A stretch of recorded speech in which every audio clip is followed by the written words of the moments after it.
கர்த்தரை மகிமைப்படுத்தும். பரிசுத்த ஆவியானவர் நம்மை பலப்படுத்திக் கொண்டிருக்கிறார், நம்மை பலப்படுத்திக் கொண்டிருக்கிறார். அவரை நாம் மகிமைப்படுத்த நமக்கு விரோதமா வருகிற வாதைகளோ தீங்குகளோ ஒன்று நம்மளை அசைக்க முடியாது. கர்த்தர் நம்மோடு இருக்கிறார்.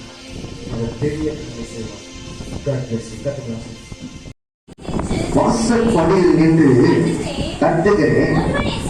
ஒருவன் என் சத்தத்தை கேட்டால் கதவை திறந்தால் அவனிடத்தில் நான் என்ன பண்ணுவேன், பிரவேசித்து அவனோடு கூட நான் என்ன பண்ண போஜனம் பண்ணுவேன், அவனும் என்னோடு கூட போஜனம் பண்ணுவான். அல்லேலூயா.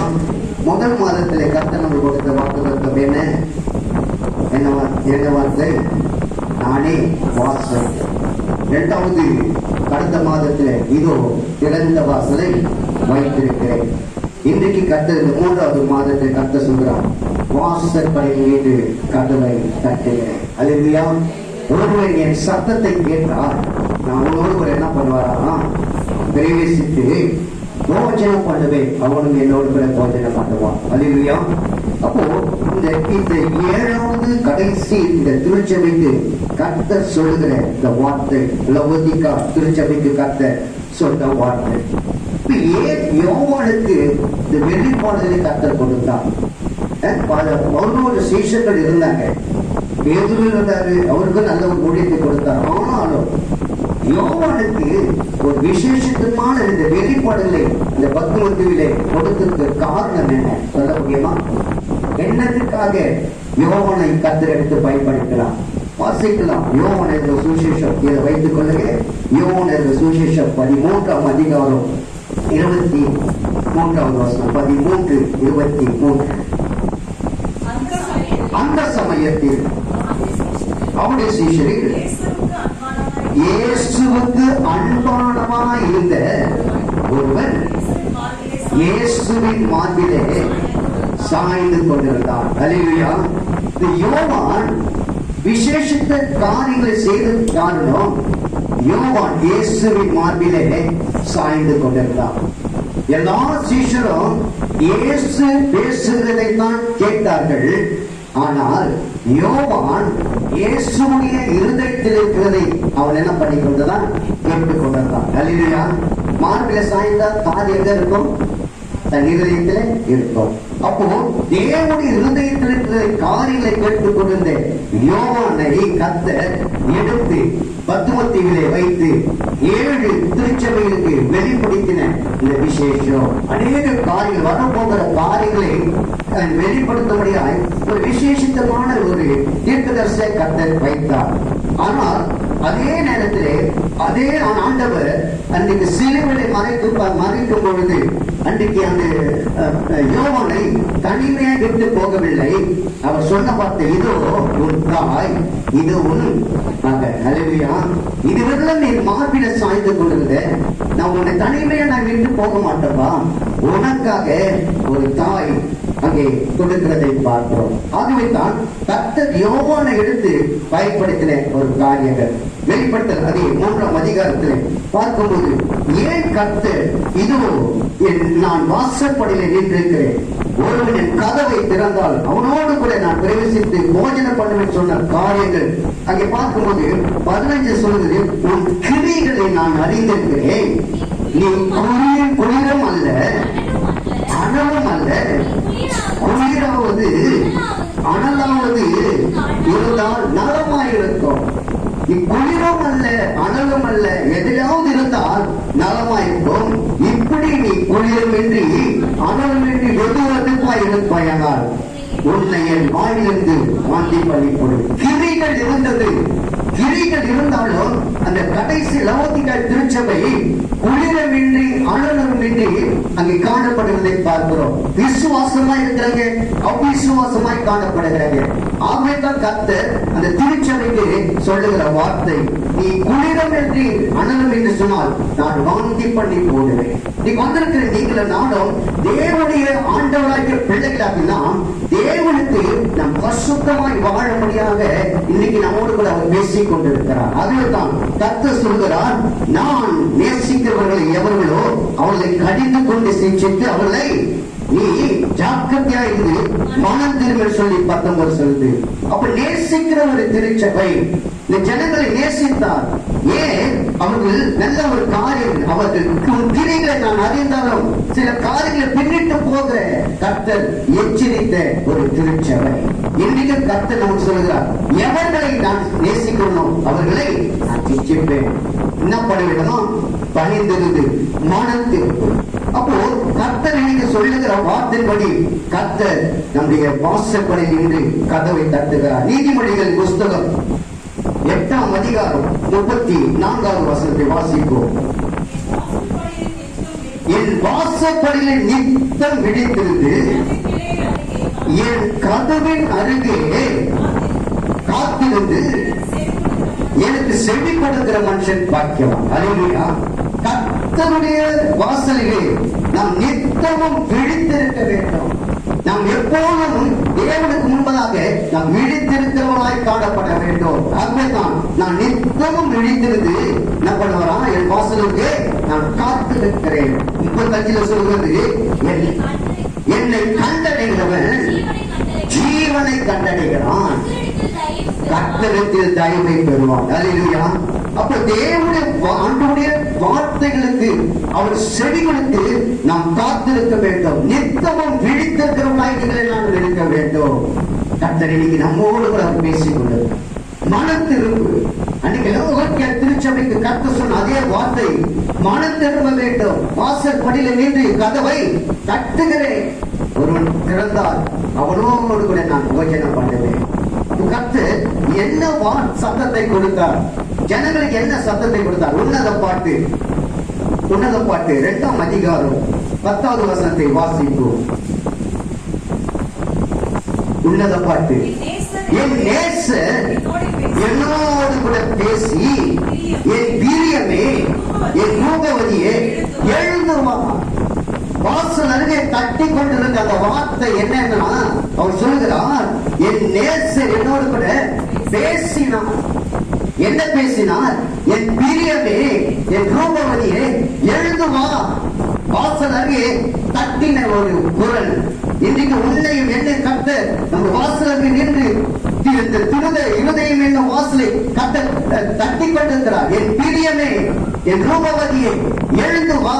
அது மாத்திரமல்ல, இப்போது மாரிக்காலம் சென்றது, மழையும் ஒழிந்தது, பூமியில் புஷ்பங்கள் காணப்படுகிறது, குருவிகள் பாடும் சத்தம், காட்டுப்புறாவின் சத்தமும் தேசத்திலே கேட்கப்படுகிறது. எழுதுவா, எல்லாம் ஆயத்தமா இருக்கிறது. அது மாத்திரமல்ல, அத்திமரம் காய் காய்த்து, திராட்சை செடிகள் பூ பூத்து, வாசனை பரிமளிக்கிறது. என் பிரியமே, என் ரூபவதியே எழுதுவா. எல்லாம் ஆயத்தமா இருக்கிறது. நான் படைத்த எல்லாம் தேவனுக்கு முன்பதாக ஆயத்தமா இருக்கிறது. ஆனால் நீங்கள் நானும் இன்னும் ஆயத்தம் இல்லாதபடி வாழ்ந்து கொண்டிருக்கிறோம். ஆகவே நான் கர்த்தர் சொல்றார், உன் கதவை நான் தட்டுகிறேன், பிரியமே எழுந்து வா. எல்லாம் ஆயத்தமா இருக்கிறது, நீ எழுந்து வா என்று சொல்கிற இந்த சத்தத்தை நாம் கேட்கிறோம். அது 2ஆம் அதிகாரம் 13வது வசனத்தை நாம் வாசிக்கும் போது, 13வது வாசித்தோமா? அதே 5ஆம் அதிகாரம் 5வது வசனத்தை வாசிப்போம். 5ஆம் அதிகாரம் 5வது வசனம், என் நேசருக்கு கதவை திறக்க நான் எழுந்தேன், கூட்டின கைப்பிடிகள் மேல் என் கைகளிலிருந்து வெள்ளை போலவும் என் விரல்களிலிருந்து வாசனை உள்ள வெள்ளை போலவும் வடிந்து போனது. என் நேசருக்காக நான் எழுந்தேன், கதவை நான் என்ன பண்ணினேன்? எழுந்து கதவை கூட்டினதை கைப்பிடி மேலே வைத்தேன். 6வது வசனம் சொல்லுது, என் நேசருக்கு கதவை திறந்தேன், என் நேசரோ இல்லை, அவர் போய்விட்டார். அவர் கூப்பிடும் போது, அவர் சத்தம் கேட்டு, அவர் தட்டும் பொழுது அவள் எழுந்திருக்க முடியாதபடி. ஏன் சொன்னால், அங்கே பார்க்கும்போது அவள் எல்லாவற்றையும் அவள் அங்கே பார்க்கிறோம், கூட்டின கைப்பிடி மேலே கைகளை வெள்ளை போலும் அவள் எல்லாம் கரைந்து போகிறது. நான் எப்படி நான் கதவை திறப்பேன் சொல்லி அங்கே பார்க்கிறோம். அதான் 7வது வசனத்தை வாசிப்போம். நகரத்தில் திரிகிற காவலாளர் என்னை கண்டு என்னை அடித்து என்னை காயப்படுத்தினார்கள். என் போர்வையை என்ன பண்ணிட்டாங்கன்னா எடுத்துக்கொண்டார். என் நேசர் கதவை தட்டினார். என் பிரியமே, என் ரூபவதியே எழுந்து வா. நான் படைத்த எல்லாம் ஆயத்தமாயிருக்கிறது. மாரிக்காலம் சென்றது, மழையும் பெய்து ஒழித்தது, பூமியில புஷ்பங்கள் பூத்து குலுங்கிக் கொண்டிருக்கிறது. ஆனால் இன்னும் நீ எழுந்துக்க முடியாமல் நீ உட்கார்ந்து கொண்டிருக்கிற. ஆகவே தான் உன்னை தட்டுகிறேன். ஏன் சொன்னார்? அவர் சாயலாக நம்மளை என்ன பண்ணினாரா? படைத்தார். அவர் குமாரனாக நம்மளை படைத்தார். ஆகவே தான் நீ எழுந்து வா, நான் படைத்த எல்லாம் ஆயத்தமா இருக்குதுப்பா, இன்னும் நீ எழுந்துக்க முடியாமல் இருக்கிறேன், நீ எழுந்து வா என்று சொல்லுகிறார். அங்கு பார்க்கும்போது அவள் எழுந்து வந்த போது கர்த்தர் என்ன பண்ணிட்டாரா? போய்விட்டார், காணாமல் போய்விட்டார். அவர் காணாமல் போய்விட்டார். ஆனால் அங்கே பார்க்கிறோம், அதுக்கு பிறகு அவருக்கு என்ன நடந்து சொன்னா, அங்கே காவலர்கள் என்னை கண்டு அடித்தார்கள், என்னை காயப்படுத்தினார்கள். அவள் மாத்திரமல்ல, போர்வையை எடுத்து போட்டார். அவன் வஸ்திரத்தை இழந்து போனான். தேவன் கொடுத்த வஸ்திரம், ரட்சிப்பு என்ற வஸ்திரத்தை அவள் என்ன பண்ணான்? இல்லை, இழந்து போய்விட்டார். ஏன் இழந்து போய்விட்டார்? என் தேவன் கூப்பிடும் போது அவன் சோம்பேறினான். ஏன் அப்படிப்பட்ட ஒரு நீதிபதி சொல்லுகிறவா, இன்னும் கொஞ்சம் தூங்கி விட்டாயோ, சோம்பேறியை எழுந்து சீக்கிரம் எழுந்து என்று சொல்லுகிறார்.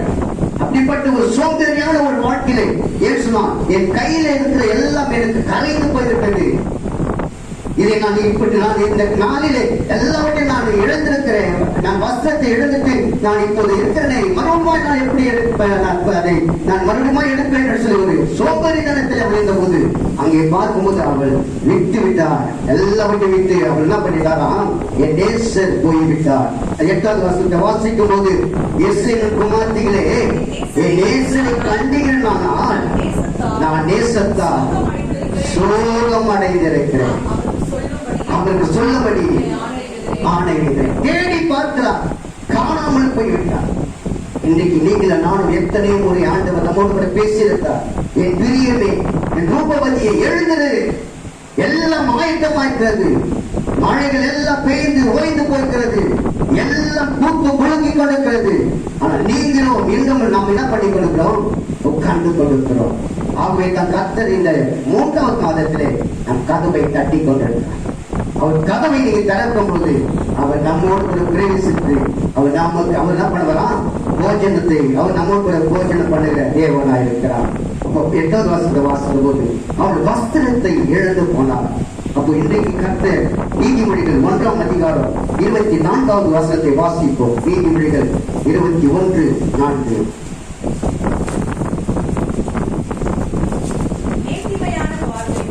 நீதிமொழிகள் 1:24. நான் கூப்பிட்டோம், நீங்கள் கேட்க மாட்டீர்கள் என்று என் கையை நீட்டியும் கவனிக்காமல் ஒருவனுமே. நான் கூப்பிட்டேன், நீங்க என்ன பண்ணல, கேட்காமல் போய்விட்டீங்க.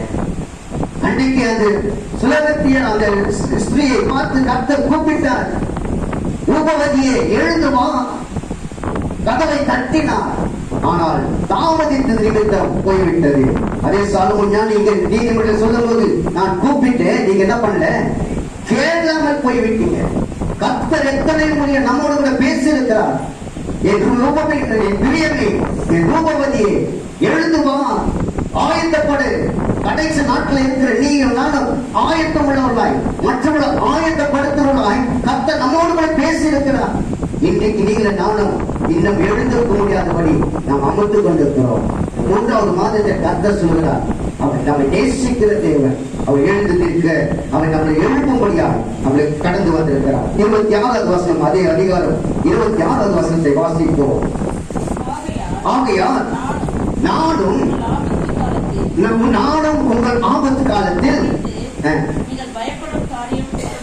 பயப்படும் காரியம் வரும்போது நான் ஆல்ரெடி பட்டுவேன். நீங்க கூப்பிடுங்க, எப்போது கூப்பிடுவோம்? நம்மளுக்கு பயம் வரும்பொழுது, நம்மளுக்கு பிரச்சனைகள் வரும்பொழுது, நம்மளுக்கு போராட்டம் வரும்பொழுது தான் நம்ம என்ன பண்ணுவோம்? கூப்பிடுவோம். அப்போ என்ன பண்ண மாட்டாராம்? கேட்க மாட்டார். நாம் நினைப்போம், விண்ணப்பம் பண்ணுகிறேன் ஆண்டவரே, அண்ணாவை போல விண்ணப்பம் பண்ணுகலாம், எஸ்ராவை போல விண்ணப்பம் பண்ணுகலாம். ஆனாலும் கர்த்தர் என்ன பண்ண மாட்டாரு? கேட்க மாட்டார். ஏன் சொன்னால், இதுக்கு முன்பதாக நமக்கு போராட்டங்கள், பிரச்சனைகள் வருவதற்கு முன்பதாக என் ஆண்டவரை நம்ம என்ன பண்ணாரா? கூப்பிட்டார். நீங்கள் நானும் என்ன பண்ணிட்டோம்? அசட்டை பண்ணிட்டோம். ஏன் வஸ்திரத்தை இழந்து போய் நிற்கிறார். கர்த்தர் கொடுத்த வஸ்திரம், ரட்சிப்பின் வஸ்திரத்தை இழந்து போய் நிற்கிறார். ஆகவே தான் காவலாளிகள் என்ன பண்ணினார்கள்? அவர்களை அடித்தார்கள், எல்லாரும் காயப்படுத்தினார்கள். எப்பொழுது? வஸ்திரங்கள் இழந்து போகும்போது. ரட்சிப்பு என்ற வஸ்திரம் நமக்குள்ளது விலகி போகும்போது தான் நமக்கு போராட்டங்கள், நமக்கு பலவீனங்கள், அநேக பிரச்சனைகள். கர்த்தர் ஒவ்வொருவருக்கும், ரட்சிக்கப்பட்டவருக்கு ஒவ்வொரு கர்த்தர் நமக்கு ஒரு வஸ்திரத்தை கர்த்தர் கொடுத்திருக்கிறார். இந்த வஸ்திரத்தை நீங்களும் நானும் பாதுகாக்க வேண்டிய கடமை நம்ம வந்திருக்கிறார்.